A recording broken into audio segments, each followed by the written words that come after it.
Hey folks, welcome back to another episode of Funniest People You've Never Heard of. I'm Peter. This is Todd. This is Todd. Hey everyone. Thanks so much. That's my clever catchphrase. 15 episodes of this show. I came up with. This is Todd. Hey everyone. It is nice. That'll be on the t-shirts. Yeah, fuck. I should do that. Christmas is coming up. Oh man, I love Put in Christmas. the comments if you'll buy a sweatshirt that says hey everyone. It is holiday season, and no better gift to this podcast than our guest today, the fantastic Will Burkhart. He's blown up. Please go check his entire catalog of stand-up clips. Right after you watch this. After you watch this, yeah. You'll get a little more insight for him coming from San Francisco, time spent in Chicago, and then, really embracing the difficulty that comes with becoming better at stand-up. This is a great episode. He really dives into that. And, we talk a lot about, having fun or, when does the fun happen? And Todd, I was going to ask you, when does the fun happen for you? What's your favorite time of the day? My favorite time is when I go home with the footage of our podcast and I watch myself. Oh. And I look at that one funny joke that I thought I made and then I just laugh to myself. And it's a great little moment. That is great. Yeah. It's good to note now that, Todd's favorite time of the day is watching himself make jokes. Meanwhile, he does have a dog. He does have a wife. 2 dogs. 2 dogs, yeah. A family that loves me. And 1 wife. I don't know, after she hears this, you might, I'd be in trouble. She stopped listening like 10 episodes ago. But I'm happy y'all are listening. You know what's my favorite part of the day is when I get home, cozy up to a nice bottle of Tequila Espacial. I love this stuff. Always a great party starter. I just enjoyed some the night before Thanksgiving. And Todd, where can people get more Tequila Espacial? For a bottle of... What's wrong with me? This is why I just stick to, hey everyone, because more than 5 words I screwed up. For a bottle of Tequila Espacial, my wife told me I'm saying it wrong. I'm trying Again? Yeah. I'm saying it wrong too. It's not Espacial, like Espacial. Like AH almost. Like a spa? Espacial. Espacial. Oh, now I see it.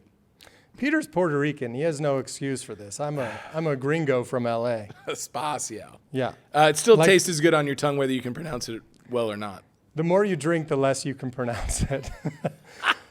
For a bottle of Tequila Espacial, go to www.tequilaespacial.com. Get a bottle. Makes a great gift for Christmas, Hanukkah, Kwanzaa, whatever holiday comes up. Peter's birthday is coming up. That's right. Right? Yeah, I'm once a year. So I'll be celebrating with this, and I am so happy to Time is undefeated. Exactly. Time is undefeated. And undefeated is our line of guests. We have fantastic guests to round out the year. None more impressive than this guest today. Please enjoy this interview with Will Burkhart.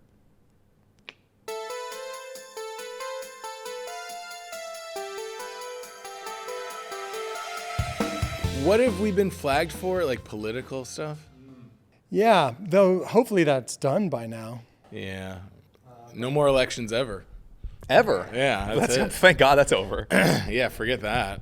Hey, welcome to the show, folks. Oh, he's right behind me. This is Funniest People You've Never Heard of. I'm your host, Peter. Todd's in the outfield, and today, oh my gosh, our guest, if you haven't heard of him, then you probably don't have a cell phone. He is super popular online, very funny.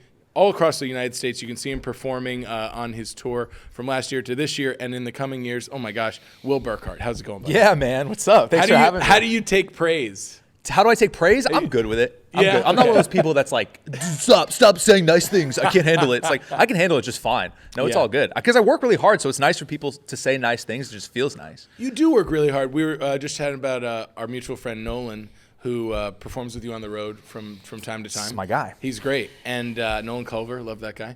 And I asked him about you one time. Last time I saw him, I was like, man, how's Will? He's like, man, Will's such a hard worker. That's nice. That's so cool. And so I guess, for other comedians listening or other people that, have discovered you, online, obviously did the Netflix is a Joke Festival this year, and you can be seen in almost every North American city. What is your secret to the social media? Great question up top. I like that there's two of you here. You're very Yeah, narcissistic. he's right This is a very behind me. narcissistic setup, There's by the two of way. me. Yeah. We get it, bro. It's your podcast. I know. Thanks. Is your hair okay? Do you want to fix your hair before we You start? know, I don't know. Look, you're looking at yourself in the mirror. You got Hugh right here. It's all about you, man. Yeah, there's more. There's two of me. I've been waiting for someone to call Peter out for his hair touching. He does it If constantly. you get, it's far. And it's no one my- ever Yeah, I'm not just going to come acknowledges in here it. and start answering questions. I got to be a Yeah, little, got to give you a little bit of shit first. I mean, which guy do you like? Do you like? Both are Florida versions, but this is, this is swaggy jacket. Florida swaggy, and this is like Florida vacation-y. Is there a third option? Third option, shirtless. Okay. Yeah, Talk about getting flagged on YouTube. shirtless Borat Speedo. Wow. Yeah, I know. Next time. I hate that he took that from me. He took that from you? Yeah, dude. Spring Break 04. Wow. Yeah, buddy. Wow. Go to the Lani Kai next to the Hooters on Fort Myers Beach. Yeah. About 10, 15 minutes north of Off the Hook Comedy Club. They have pictures. Great. They have I'm going pictures. to actually be there, so now I'm going to go. And if hope you're you lying do. to me, we won't be friends anymore. Good. Go there. Ask them. Great. Unless a hurricane has washed it away. Right. Well, that sounds like a really stupid excuse. Be there. I mean, hotels don't move.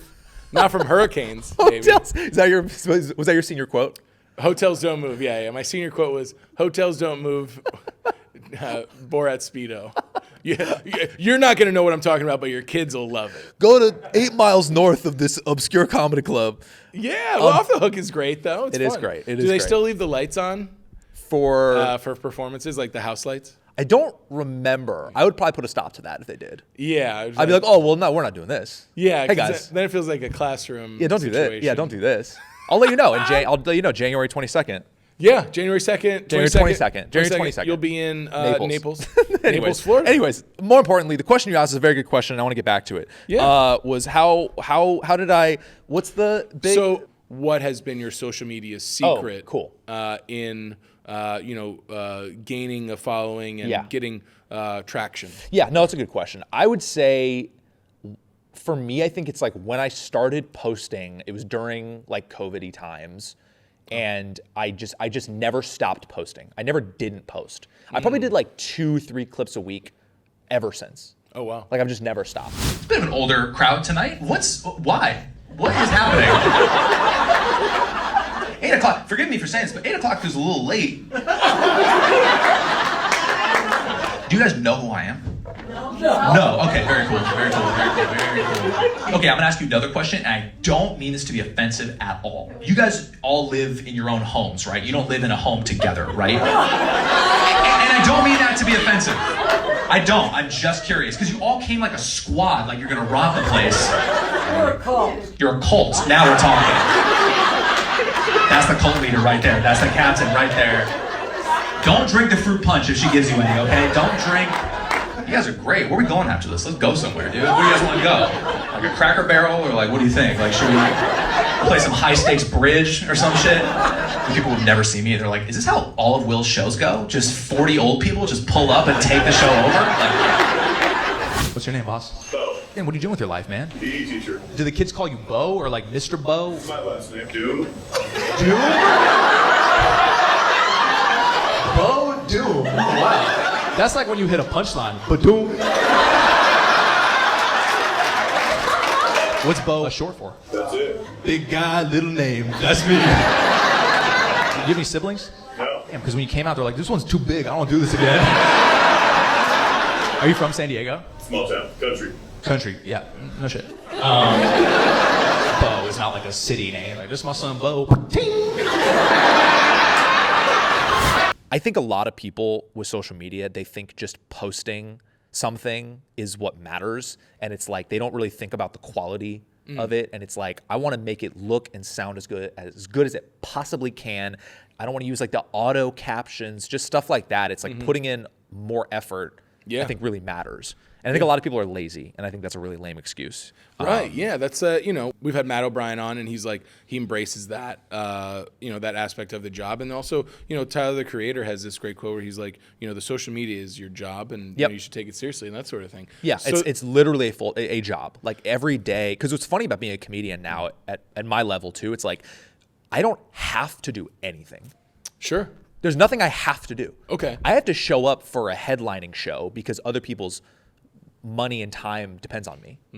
Everything else, I don't have to do. I don't have to do shows in LA. I don't have to put content out. Right. I don't have to do anything. So I have to create like a schedule and structure for myself every day, treating it like it's a job. Like, Right. oh, every Monday I do this from this hours, Tuesday is this day, Wednesday is this. So I create a structure. Because if I didn't, it's like, I think that's where people can go wrong. Yeah. 'Cause there's no schedule. There's no one telling you to do anything.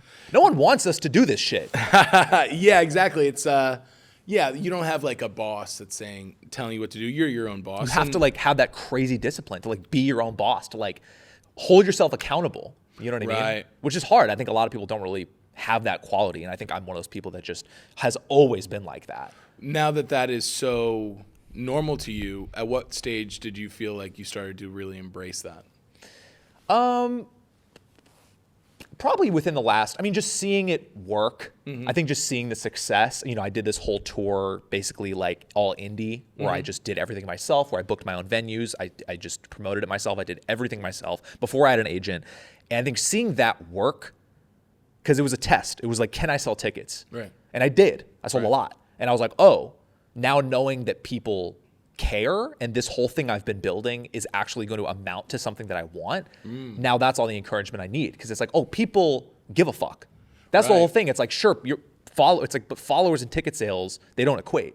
Right. It's not a through line, right? And so I think seeing that it was for me, then it's so encouraging now to like, oh, now let's just grow this thing. There's also a different motivation of working to get something you want versus working to keep something that you've achieved.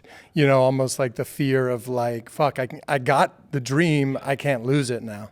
Totally. Yeah. There's a big part of that, because especially when it's like, oh, it's working now. It's just keep doing it. It's like, clearly that's the whole thing. Some people, it just doesn't. They're still trying to make it click, and I kind of got hit a little bit of luck.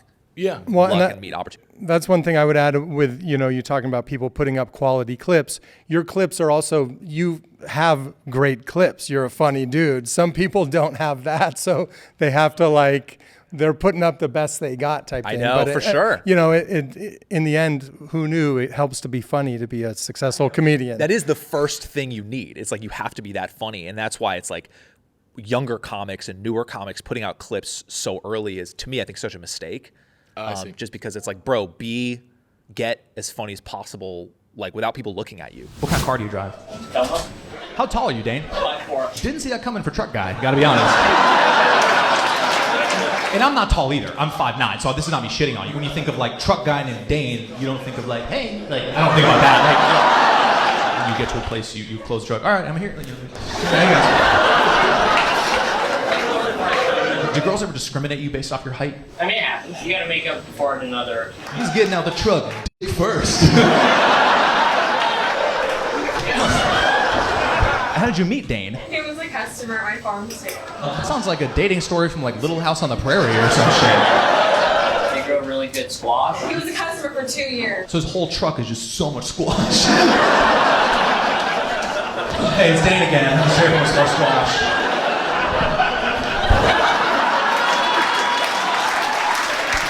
When you get to be on stage, is that when you feel the most relieved in the whole process? Yeah, that's a really good question, because actually, speaking of Nolan, who opens for Milton a lot on the road, we've talked a lot about how like, and it's gonna sound weird when I say this, but you'll get what I mean, is like, where's the fun part?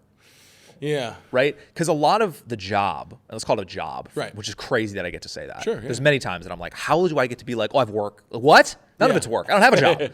But like, there's a lot of times where it's like, I'm editing all the time. I'm worrying about the posting, and then the shows come, and then it's like, I'm worried about ticket sales. I'm before I get on stage, I'm kind of nervous. I'm kind of antsy. I'm like, hope this goes well. Right. Right? Not so much the jokes. I know the jokes work, but it's like, how's the crowd work going to go? Crowd work is gambling. How's it going to go? Right? After the show, meet and greet, boom, talking to people. Hey. Show's over. Okay. Decompress. It's like there's so many, you're so go. It's like, where is the fun part? Yeah. And I've tried to find different moments and sort of stop myself and go, wait, this is fun. Yeah. Hold on. This is the fun. Because it's just, I put a lot of pressure on myself, and I really, really care. Yeah.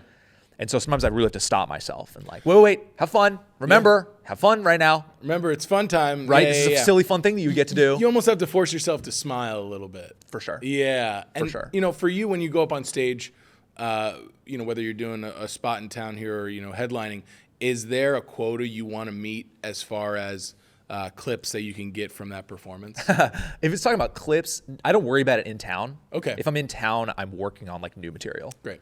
If it's on the road, yeah, I would hope, if we're thinking about it in terms of clips, I mean, I always say every show, if it's my headlining show, I want to get one like big moment, one big crowd moment a show. One, okay. At least one. Give me one. Because I can have a few like 7 out of 10s, 6 out of 10s. I'm not perfect, you know?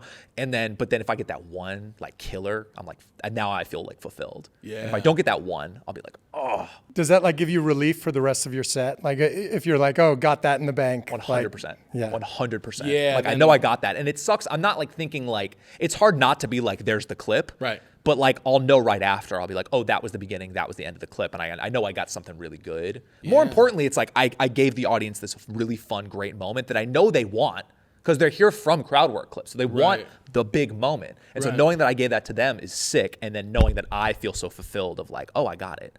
Like I got the moment I wanted. And so sometimes I don't, like I remember I did my show in Philly recently. It was sold out. It was like so fun. And I didn't feel like I got that one killer moment. There was a lot of fun to be had, but that one like really fucking so smart, hit the right. And then I was like in the middle of the set, I was really wanting to get some sort of big moment that I was just like, does anybody have any questions? Just like, let me see what else we can get into. Right. And so that was kind of a fun thing that I may do again. But it was very much like still searching for that it's almost like deep down, I think I'm searching for that fulfillment. I'm searching for that moment that makes me really feel good about myself too. Ooh, you on know, stage so it's all every night. that one big moment. There's so many different buckets that I feel like it fills. With your crowd work, do you have a favorite clip? You know, one that it's nice when you edit something and you put it up and you're like, I think this is gonna really be good, and then it is, and then it works out and it gets like millions of views, and you're like, I knew it. Ooh, okay. It was a moment in Chicago where I was talking to a girl and I was like, she like went on some guy ghosted her, and I was like, oh man, what was his name? And she was like, Nick. And I was like, are there any Nicks here? And people were like, woo, woo. And I was like, oh shit. And I was like, hey, Nick, back there. I was like, I couldn't see him. I was like, are you cool? And he just goes, I'm gay. And the room like exploded. And it was the funniest moment. And like in that clip, like did crazy. On TikTok, I think it was my most viral clip.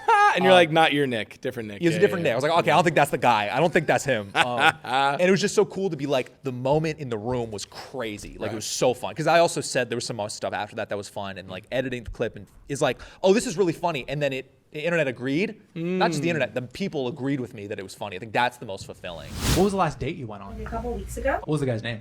Nick ghosted me. What the fuck? Are there any Nicks here? Oh shit. Nick back there, are you cool or what? I'm gay.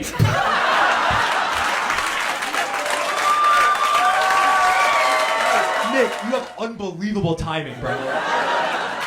I'm gay. Sorry. Okay, so not him. I don't think that's him. Nick, you having a good night? Great night. Do you have a microphone? How the fuck are you so loud? Grew up gay in the suburbs. Now that's a TV show. This is my impression of a TV show, Gay in the Suburbs. Fucking cul-de-sacs. Hey, gay guys, is that offensive to do like the voice? No. Okay, good. I just want to be like respectful. That's all, you know. Yeah, it was just cool to like, oh, that I love that, and they agreed. Because there's many times where like I'll love something, I think it's so funny, and it just doesn't hit for whatever reason. And oftentimes some of my most viral clips are ones that I was like on the fence about posting. I had a clip on Instagram that is at like 16 million, and I almost didn't post it. Really? I was like, What was it that you were skeptical about? I just was like, it's like kind of. I was like, I feel like I'm not that funny in this. Oh, I was like, I think it's okay. I remember I always send my clips to my girlfriend because I always want her to like any thoughts and I sent it to her like with a shrugging emoji, and that is like my biggest clip. It got me like probably 50,000 followers and shit just from that clip. So it's like crazy the fact that it's like I almost didn't even. The lesson there is like if you're on the fence and it looks good, it's like just post it. The really old couple was hilarious. Yeah, that was great. Where like I don't know if you saw it. They were basically like, you've watched all my clips and you remember all of them, right? Yeah, everyone. Yeah. No, it was like a couple who evacuated Florida during the hurricane. Oh boy. And they were in Richmond, Virginia, and they were these old people, and they were like not having a good time. And I was like, the whole time I was like, the first couple of minutes, I was like, why the fuck are they here? Like, they're in the front row, like scowling. Grandpa, thank you for coming. Who are they? My parents. Great. How come you brought them? Don't don't seem like they're having a very nice time. They're stuck here. They're stuck. Well, now I'm just a piece of shit, huh? Anything else would have been totally fine. I can't wait to try to make you guys laugh. I can't wait. That's gonna be my mission the whole show. You guys don't seem open to it, but that's the fun part. Sir, what's your name? John. What's your name? John. Hey, John Jr., right? No, he's not Jr. Silly me. Why would I assume that, right? John before and John after, silly me. Different middle name. Why not just give him the middle name too? Why should I? Yeah.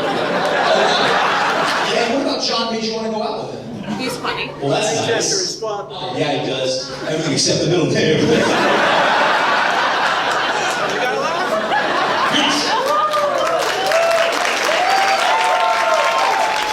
And dude, it was like the woman was like on her phone, and I was like kind of being like, "Fucking you on your phone," and she was like, "Yeah, I'm watching my house." Yeah, I'm watching my house turn into an above ground pool. Legit. We're in trouble here. Legit. And I was Oh, like, boy. so I had to like find ways to get out of funny, ha. Talk Because about there's been times where I've asked like an older person, I'm like, oh, where's your wife at? Or where's your husband? And they're like, oh, they're dead. Yeah. And I've had to learn how to A, don't ask that question. Yeah. And B, how to get out of it really quickly. And anyways, Have you talked to a guy with sunglasses on and it turns out he's blind? not yet, but I can't hope. Oh, dude. Have you had that? That happens. I feel like that's almost happened to every other comedian. But yes, I've done that. And I've been like, oh, man, you look really cool. Fucking cool Yeah, guy you're over like here. an X-Man over here. You know Yeah. what I mean? And then his partner was like, he's blind. He's blind. And I'm like, he sure is. Yeah. I wonder if it's the same blind guy going to all of these shows. It's the same blind guy. Yeah. I would love that. I would have so much fun with that. You're, torn throughout the United States. Where are you from?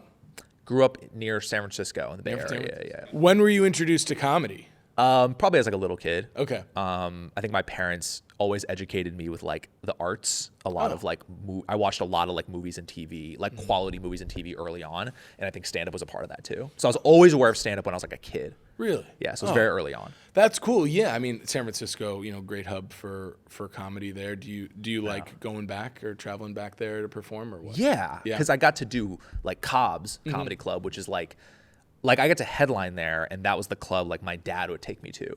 Yeah. As a kid. What was that? So, what were those first few live performances like at Cobb's with your dad, being able, to go and see comedy? Yeah, I think I just remembered feeling like, oh, there's like no better like art form live than stand up. It's just being in the room is like so different. Yeah. It's so electric. It's like being amongst people who are laughing. Yeah. It's so special, It's like when you watch it, it's just not the same. Yeah. But when I realized, I was like, oh, dude, like in the room, this is like electric. Yeah. It's such a moment. And you feel like, you're within a community of people, and you're, usually Yeah. shoulder to shoulder. If you're in the crowd, you're shoulder to shoulder, and you're a big group, and Yeah. you're kind of deciding with like a group brain, like this is funny, that's not funny. Like we weird. get this, we don't get this. I think it was just really fun to like share really big laughs with like my dad. We both like seeing him like hunched over laughing at something like made it so much fun. Like it was Yeah. we're just like connecting on this thing. Yeah. And just sharing this moment. I think it was more so just that. I think just the like how it can really bring people together. Yeah, I think it's was nice. a really like special thing. And in 2024, when people come to see you, what's the general vibe you get from the crowd? Like, are they looking forward to the crowd work? Are they, is there one thing that they say to you in the meet and greet afterwards? They're like, oh, I'm glad you did that thing, or anything specific? Early when I first did my first run of shows as a headliner, where I did like, 45, 50-minute set, I remember I opened with crowd work, and it was, and I did it for whatever, I don't know, 10, 12 minutes, and then I did jokes for the rest of the show, and I couldn't follow it. Oh, really? It was too good. The crowd work was too good. It was too fun. You couldn't follow the spontaneity. I couldn't follow myself. I'm saying it was too good, like I'm too good. It was just too electric in there. Yeah. And they were so excited that when I started doing jokes, it almost felt like they got disappointed. Oh, They're like, interesting. oh, these guys just got jokes? Like written jokes that he's going to, and I think they wanted me to just do more of that. And so I had to learn then to be like, oh, dude, I got to open with jokes. Oh, I see. to like show them. I almost need to train them. But it was, again, I had to like learn that through a couple of years of doing it, you know? There's probably like a certain energy to knowing, oh, any second he could come to me Yeah. and I could be part of the show. Whereas if you climax in that first 10, 12 minutes and then you know, okay, now I'm just a normal audience member, it's like you kind of lose that edge. Yeah. I mean, if I climax, I lose the edge for sure. My edge is gone, dude. Yeah, I go to sleep. The problem is, immediately. do you make it 10 to 12 minutes? That's No fucking way. Next question. For you, what was, you talk about consistency and treating it like a job. Was there a clip that you can point back to initially that you were like, oh, I'm going to do everything like this? Or like the Ooh. first one that really caught the attention Man, of a lot of people? you know, I feel like I didn't start to really get a handle on it until the last like year or two. Okay. I feel like I was just putting up this as funny of a thing as I could be. Yeah. Without really thinking much about it. But I think now I have such a better sense over the last like year or two of like, oh, like for example, something is like, it has to be funny, like as quick as possible. Yeah. Those first couple seconds, something's got to happen In the clip. in the clip. Yeah, and I realized yeah. that is like, that's a huge recipe. Because if it takes a while, bro, no one's waiting. If someone doesn't know you, Right. they're not just going to sit there for like, hey, so you guys, how long has it been together? 4 years, huh? Wow, 4 years, that's a long time. Well, let me think about this for a second. Where did you guys ever like, where'd you guys meet at? Like, way gone. I'm way gone. You know what I Yeah, mean? So I yeah, think yeah. that, learning that through trial and error is like, oh, that's something that's been really valuable that now I have a better handle on. It just takes so long. That's the Right. thing. I think people don't want to put in the work. People don't want to mess around with it for a couple of years. They just want it to be like, well, I didn't go viral with my first 3 clips. It's fucking bullshit. I hate these apps. Yeah. Dude. Stand-up fucking sucks now. It's like, it's the algorithm. yeah, it's not my fault. Yeah, and that's nothing new. Like, you're starting in the middle. You're starting, in the interesting part. That's good storytelling. And, Yeah. Like hook people quick. Yeah, exactly. Or the videos that use the cheat of wait till the end. I know. I It's try like, to never do that. It's like, no, you fucking hooked me from the beginning. It's such a good idea to do that, but it's like, I think it's so like cheap and hacky. I'm like, don't do it, man. Even though there's some stuff that I want to be like, bro, wait, it's gonna get really good. You're gonna but love I this, just yeah. don't want to say it. I just can't wait till the end. You can't wait. You can't No. wait. You're a guy that works hard. How do you kind of like decompress and take time off or kind of reset yourself? I'm not good at it. Yeah. Yeah, I'm not great at it. Being in a relationship has been really good for me. I've been with my girl now for over 4 years, and I think it's been really good to like have someone else to like focus my energy on and That's really nice. just like put away all my stuff. Yeah. I think that's what I've realized has been really good for me. I think if I was like single, it'd get real sad and get a lot of spiraling, a lot of ruminating. Okay. So I think it's just been nice just to like share experiences with someone. I think that's helped a lot. Yeah. Don't make sure you're never alone with your own thoughts. I've been alone too. I'm alone enough with my own thoughts. Yeah, it's nice to be with somebody else. That's great, man. Dude, I want to hear. So yeah, coming from San Francisco, when do you take the trip down to Los Angeles, and what encouraged you to do that? Well, I had gone to film school in Chicago, and I always thought that I wanted to be like an actor. Okay. It was like actor, like filmmaker. Those Yeah. are the things I really wanted to do. And then the older I got, to realize like becoming an actor, it's like you probably have to go to like theater school, and you go to theater school, and then what? It's like then you graduate and you're just like a waiter. Sure. Right. Yeah. For yeah. Garden ever. State. Yeah. I mean, it's like for years. And I was like, dude, that seems like such a tough life. I was like, I don't know if I want to do that. So I decided to go into like cinema production. That was my major. Because like, oh, maybe I can like learn, like have a degree in this thing that'll help me get a job on a film set. And that way I'm like doing something in the industry while I'm maybe pursuing acting. Right. Yeah. You want to be a part of it. And then I got on, and then I was like, I was like a PA for a couple of things in Chicago. And I was like, oh, this is really fucking boring. And not exciting Being at on a all. film set? It's like a construction set. Yeah. I was like, this is not yeah. that exciting or fun at all. Yeah. So I was it's not like, as action packed as you no. hope it could be. And so everyone's just stressed and running around, and you're just fucking eating bagels. It's like, that's the whole thing.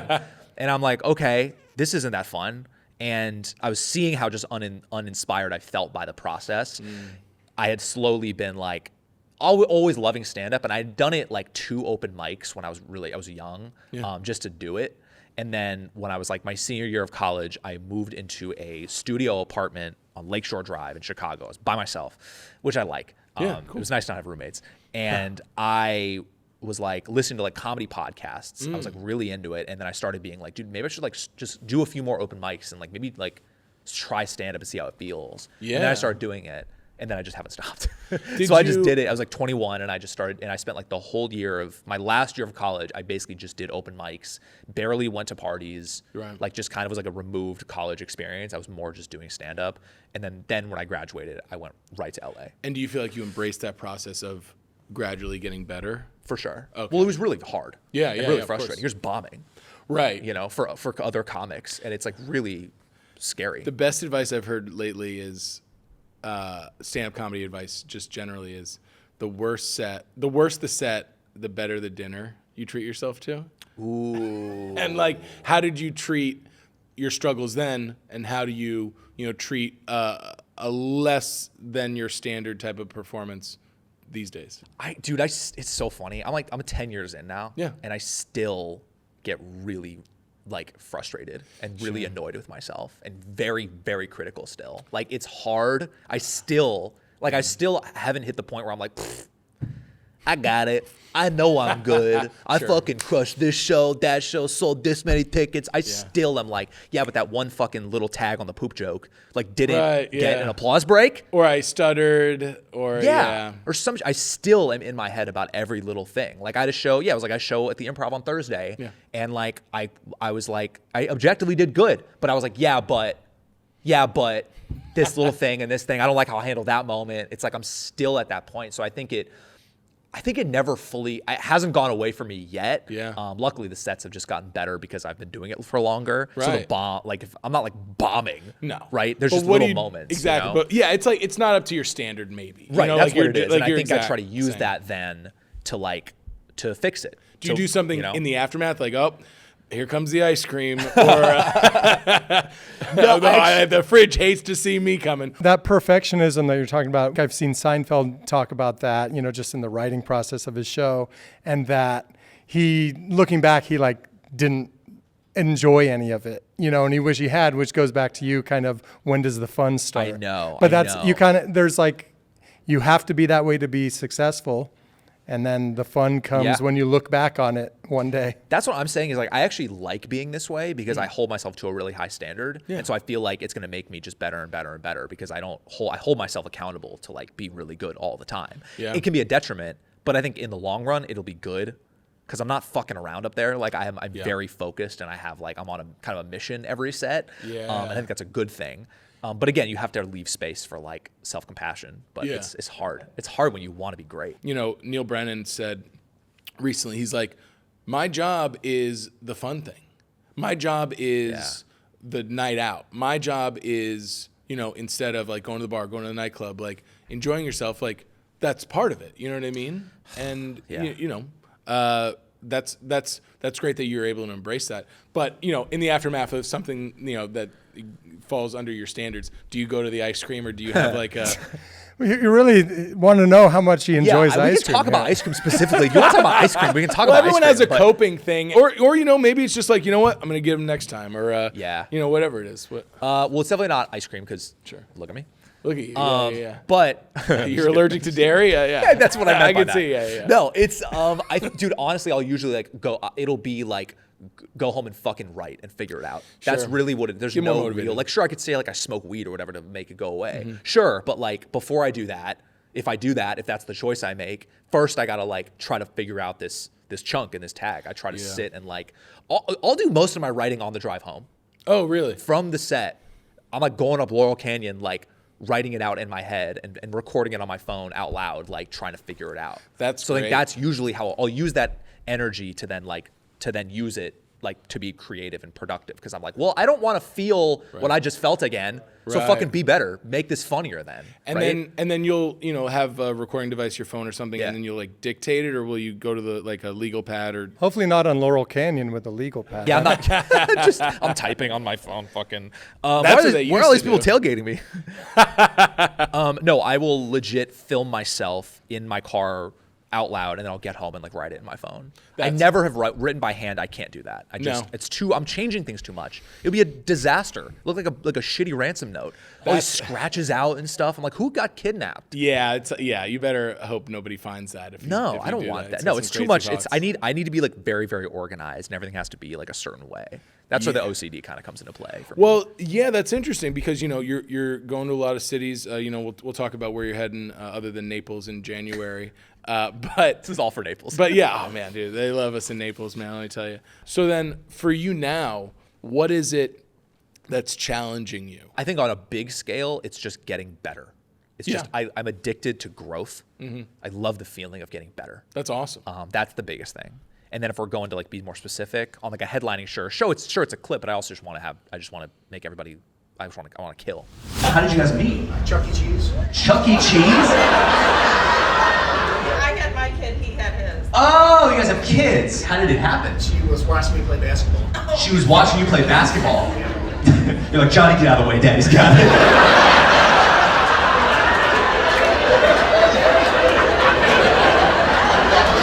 How long after that did you guys get married? Like, how long did you date for? 1 year. 1 year? I got her pregnant with twins. Oh, okay. After 2 months? Bro, this guy's aim is crazy. You thought you could do Papa Shot? Watch this, twins. She's like, ding, ding, ding, ding, ding, ding, ding, ding, ding. On a day-to-day level, I think now I'm going to be shooting a special soon. Great. And so I think now it's like crafting the next set. Okay. That's been like the biggest challenge and the biggest focus right now is like I hate procrastinating. Right. So I'm like working on it now. I have like 8 months probably before I need to actually be performing it. Okay. And so that's like the biggest challenge is making sure that is like the best as possible. And it's a little bit of pressure. Right. Right. Because I have like a time frame. I'm excited about where are you going in the new year? Because we've been talking a lot about Naples, but where are you headed in? What are the upcoming dates? It depends when this comes out, but New Year it'll be like Minneapolis. Okay. I'll do a whole Florida thing. I go Orlando, Naples, Fort Lauderdale. Yeah. The Dania Improv, that yeah. club. What's when you're in a city, what's your day like? Your little OCD, your little particular, like, how's the lead up to the show? Yeah. Do you do an activity? Do you eat ice cream? Yeah. Do you eat ice cream? It'd be funny if it was something so weird. Like I go kayaking in every city. It has to be kayaking. I'm so lame on the road. I couldn't be more lame and not fun. I couldn't if I tried. Yeah, you channel it all into the performance, right? I'm there to work. I'm not on vacation. That's cool. Again, if I'm waking up early, maybe it's different. But it's like, no, dude, I'm like prioritizing my sleep, my health, try to work out if I can or something like that. Yeah. But then, yeah, dude, I'm like so boring on the road. Like, what was it that saved you on the road from maybe, saving a buck here or there or, just kind of like self-preservation? Not drinking. Oh, okay. That's the easiest answer to that question. Not boozing. Saving money, health, time, energy, everything. I don't really drink. Really? And I like drinking. Sure, but I don't really do it. And it just saves me so much time and energy and just health. Dude, that's the big one. That is so great to hear. And preserving your energy, that's so important because, for you, the main event is the performance. Yeah. And, you give people their money's worth that show up for a great comedy show and, are looking for. Yeah. And also, I'm like seeing people look at my face so much. It's like, I don't want to look shitty. I don't want to look bloated and gross. It's like, nah, dude, I'm not. Yeah. I drank plenty. When I was younger, college, bro, I let it rip. Like, but now I'm like, I'm good. Yeah. No, I'm more into like looking as good as I can and like as I'm aging. Well, to each their own. It's fine, man. It's fine. Will, you're amazing. Thanks so much for joining us. Before we leave, we always have everybody refer, someone that we should have on this podcast, maybe an artist, a creator, a comedian, a writer. Is there somebody you think we should feature on Funniest People you've never heard of? No one. This should be the last episode. Okay. You should be the last episode ever. Yep, the conclusion, the big finale. You've done it. Yeah. No, you should have Nolan Culver on. Nolan Culver. Oh, dude, of course. Yeah. Yeah, because he's blowing up. I'm excited, and it makes me a little bit mad. Dude. Because now he was with me in Philly, and for the first time, people recognized him. Oh, good. And I was like, that's not good. I was like, this is my show. Don't worry about him, okay? This is my thing. I sold these tickets. He's just here because he's my friend, and he's very funny, and I like being with him, okay? I love Nolan. He's very great, and if we could just take 2 seconds to talk about him. He does this. I know, I'm sorry. He does this bet. We'll cut it. He does these great videos where he's like risking bodily harm. Yeah. Essentially, where he's like falling down the side of a hill and giving life advice. It's just so cool. In all seriousness, it's so so cool. crazy. It's so funny, but it's also cool because I've been with him as he's tried to figure out something that works for him. And so watching it, like he found his thing and it's working to a degree that it's making me angry. That's great. He's like celebrity followers now and stuff, and it's actually like so fucking cool because he's like my best friend. So it's just really cool to see that shit. I love it. So yeah, That's great. and yes. eventually he's gonna get too big and can't open for me anymore, and it's gonna really piss me off. No, you know what? High tide rises all ships. Will Burkhart, thanks so much for joining us today. Funniest people you've never heard of. Thank you so much for tuning in, watching us, listening to us. See you next time. Bye. Bye. Funniest People You've Never Heard Of is a production of Toby or Not Toby Productions. Executive producer Todd Fields, producer and host Peter Murphy. Studio space provided by Third Wheel. Theme song written and performed by Justin Fields. Brought to you by Tequila Especial. Don't forget to like and subscribe.